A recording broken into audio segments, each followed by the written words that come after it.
Assalamu alaikum wa rahmatullahi wa barakatuh. I know it's been a long day and I promise I'll be really quick. Just have a couple of things to say. And firstly, I would like to thank the organisers of this event for inviting me to be part of the conference and all of you for taking time to be part of today. I also thank all my elders and fellow speakers for their input and expertise. Firstly, I'll introduce myself. My name is Ilwad Sabban. I'm not actually from Harrow, I live in Barnet, and I'm now studying in a university degree. Although there are many Somali youth groups, activities and so on, I have not been an active participant until today. The death of HASVO, a young man of my neighbourhood, a young man of my peer, a young man whom I did not know personally but turned out to be my relative, has shocked me into doing something and not letting his death be in vain. So I'm up here talking today because of that.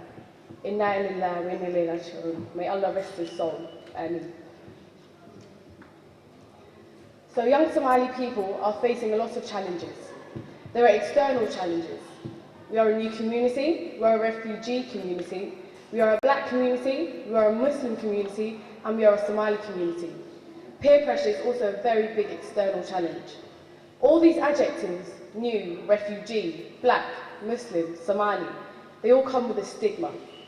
Some of the derogative words hurled at youngsters are Mali, pirate, terrorist, Islamic extremist. There are some internal challenges as well. You have the generation gap between you and your parents. You feel that you don't understand where your parents are coming from. You feel that they don't understand where you come from. There's the language barrier. Even if they did know, you wouldn't be able to explain to them. You've got Somalian religious image. You've got the lack of good role models, family breakdowns, poverty, they all come to mind. Somali children and young people have a right to be safe in our streets, in their neighbourhoods. We see ourselves as marginalised, discriminated against. We're labelled. We have a right to be heard and for our needs to be addressed. We have a right to a good education. Alex Haley, the author of Roots, once said, "The most dangerous creation of any society is the man who has nothing to lose."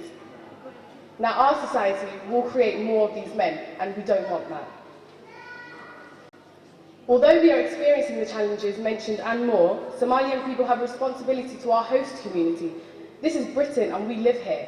We are British citizens. So how do we balance the two?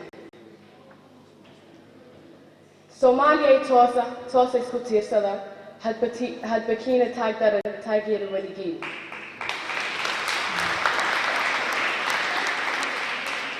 That is translated as, "Oh Somalis, wake up and lean on one another. Always lend a hand to those of you less able." Our community is at the point of rock bottom, and there's one good thing with being at rock bottom. The only way is up. It is time for a renaissance, a rebirth, a new beginning, a revival, recovery, a reawakening to be revitalized.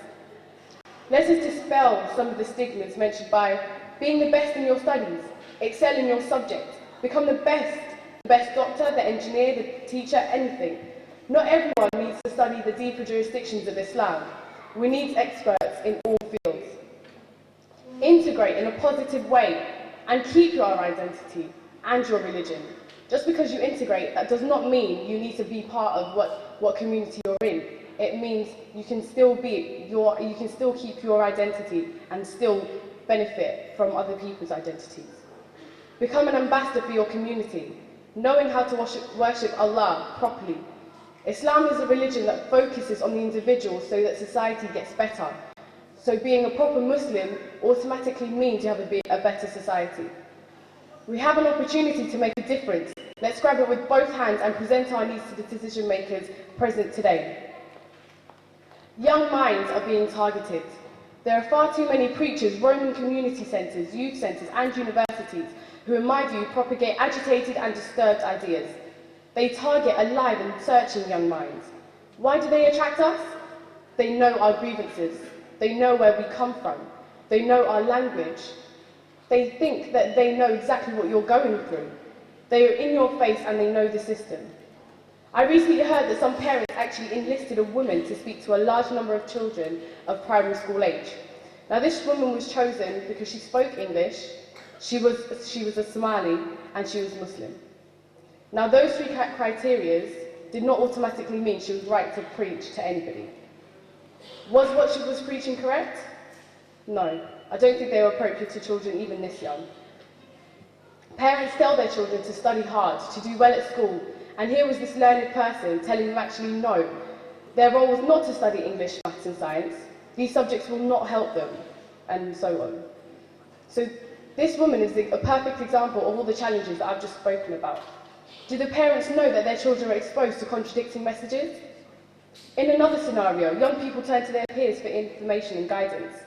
Here, dangerous ideas are born from ignorance. Too many brilliant young minds are forsaking their studies, misguidedly changing their lives forever. So how do we access the right information? As Muslims, we are lucky to have the instructions and guidance for a complete way of life in our Holy Quran and the Sunnah of our Messenger, Prophet Muhammad sallallahu alaihi wasallam. Islam means peace. Nobody disputes that fact. And that would be our starting point. For me personally, when I come across new information that does not sit right with my sense of peace, I look into the piece of information that I've got, and I try and find another interpretation of the same issue. Judge with your heart. Our Prophet ﷺ told us that goodness is clear and evil is clear, so your choice should be also clear to do the good thing. Islam commands us to spread good and prevent evil and believe in Allah. That's in Surah Al-Imran, Surah 3, verse 110. What should you do when you come across the contradictions or are confused? I go to my parents first. I also have a sheikh whom I attend his lectures and he's always accessible for questions. When you hear preachers at your unis, your colleges, mosques, and they're preaching hatred or arrogance, violence or any other matter that does not sit right with your judgment, seek guidance from our learned ulama. They're here to guide us, and do not seek advice from your friends. Allah describes our almost justly balanced, that's in Al-Baqarah, verse 143. The essence of Islam is to avoid all extravagances on either side, never go to extremes. So we need to maximize this momentum. There is a Somali proverb, and it says, "Far khali'a wal madaqqa." So one finger cannot wash a whole face. We need to be together to sort out this problem. Do things like form a regular platform or a circle or a get-together where issues and everyday dilemmas are discussed. Outcomes, ideas, decisions are made and documented. I'm almost through, I promise. Opportunities for young people are created, get to know each other and much more. In honour of our late brother, Allah Mahristo, how does Hassan call's friends and family sound? Let's be proactive and educate ourselves for the better. We could invite esteemed guests and speakers, role models and elders and learn from their journeys. The Somali diaspora is dependent on its young. Somali people are the future for Somalis. And with this great weight, I thank you for your patience and time and forgive me for any shortcomings. Assalamu alaikum wa rahmatullahi wa barakatuh.